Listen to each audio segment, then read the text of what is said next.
So now let's talk about the nature of criminology. So we have 5 nature of criminology, which are an applied science.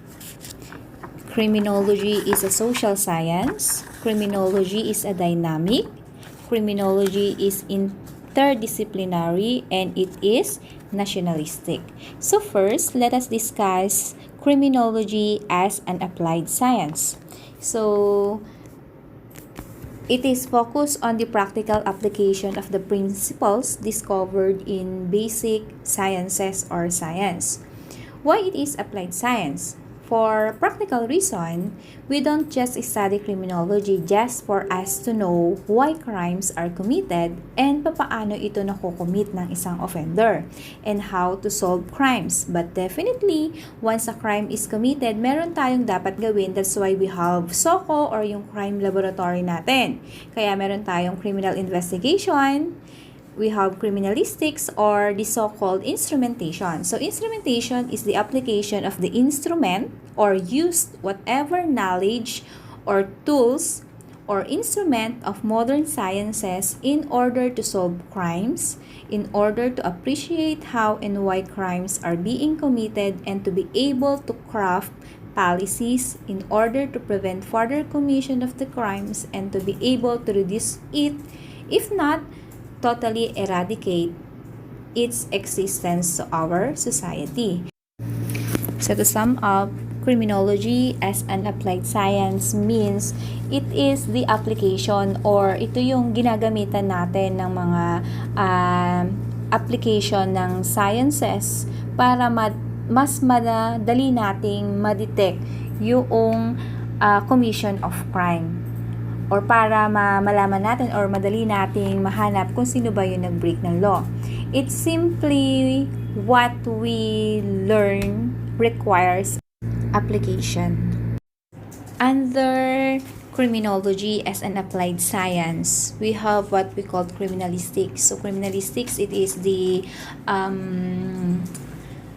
application of scientific techniques in collecting and analyzing physical evidence in criminal cases so that we can easily identify and compare the physical evidence generated by criminal or illegal civil activity.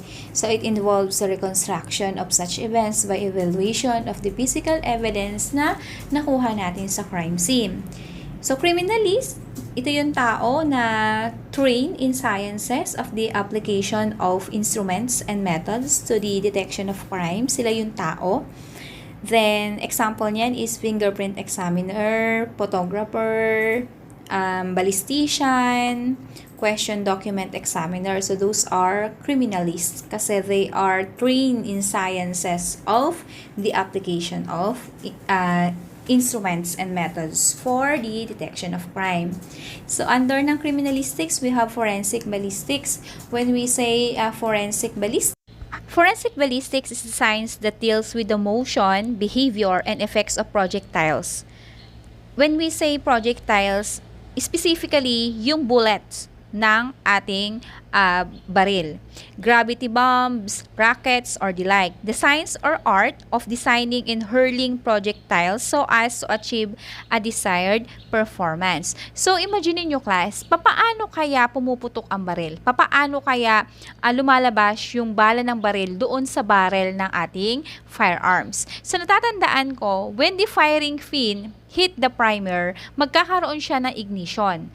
And yung gunpowder ay mababurn or masusunog. And yun yung magiging dahilan para mag-explode at magkaroon ng force para lumabas yung bullet ng baril doon sa barrel ng ating firearm. So, ganun yung proseso kung bakit pumuputok yung baril or firearms na ginagamit natin. And yung study or pag-aaral tungkol sa motion ng projectile na yun ay tinatawag nating forensic ballistics. So, it is more on the motion of the projectile inside and outside the firearms or ng baril natin.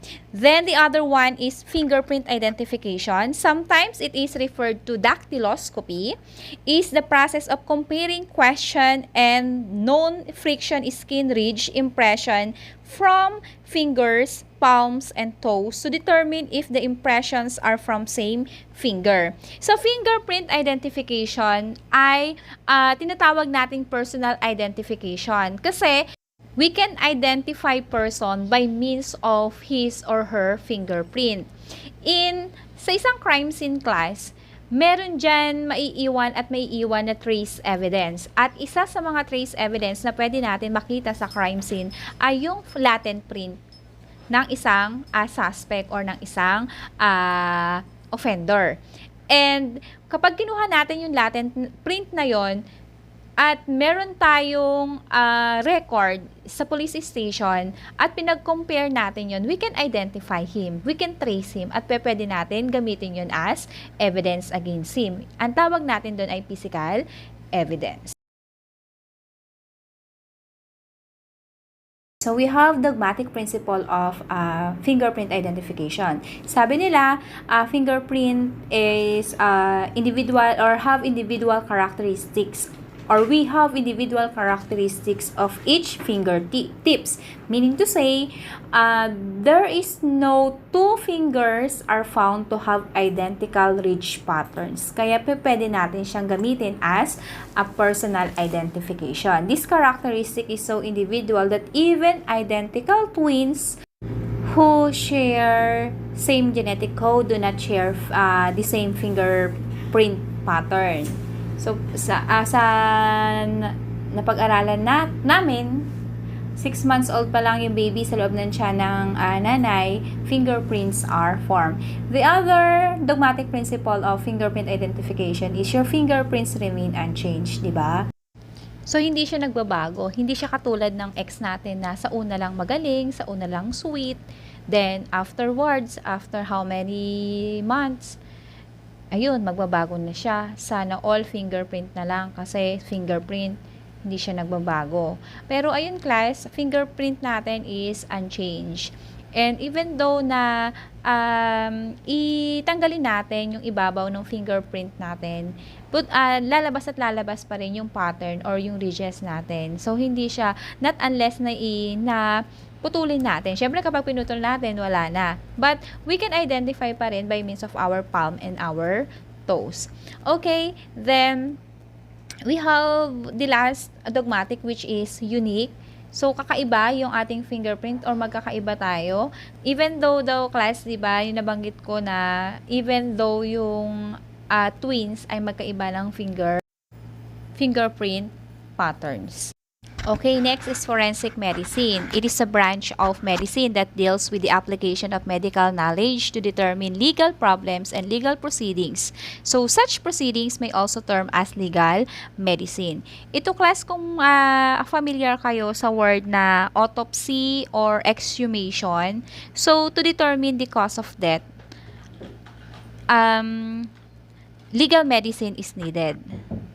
And in forensic medicine, if I'm not mistaken, marami tayong pwedeng gamitin na other examination para ma-determine natin ilang oras na bang patay yung isang tao.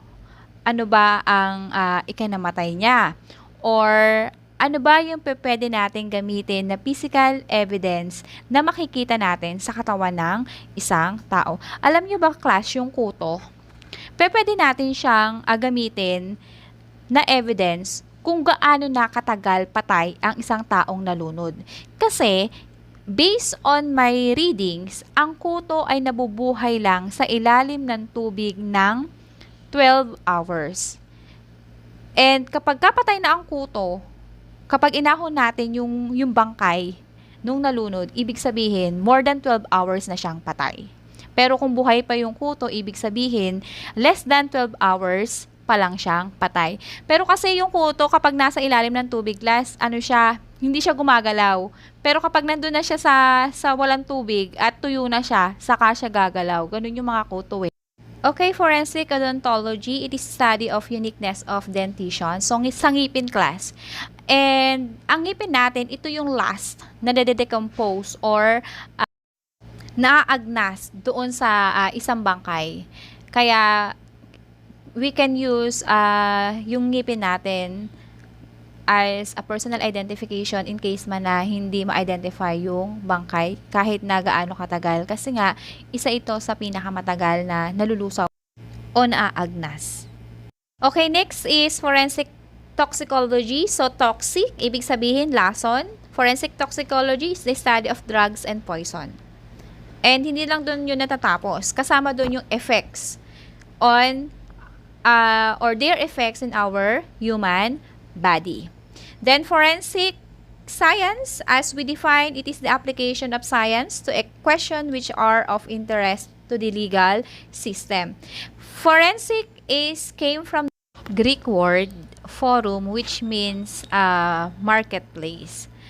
Okay, so forensic pathology, it is under the forensic medicine. It is the study of the human body to determine the cause and the manner of death.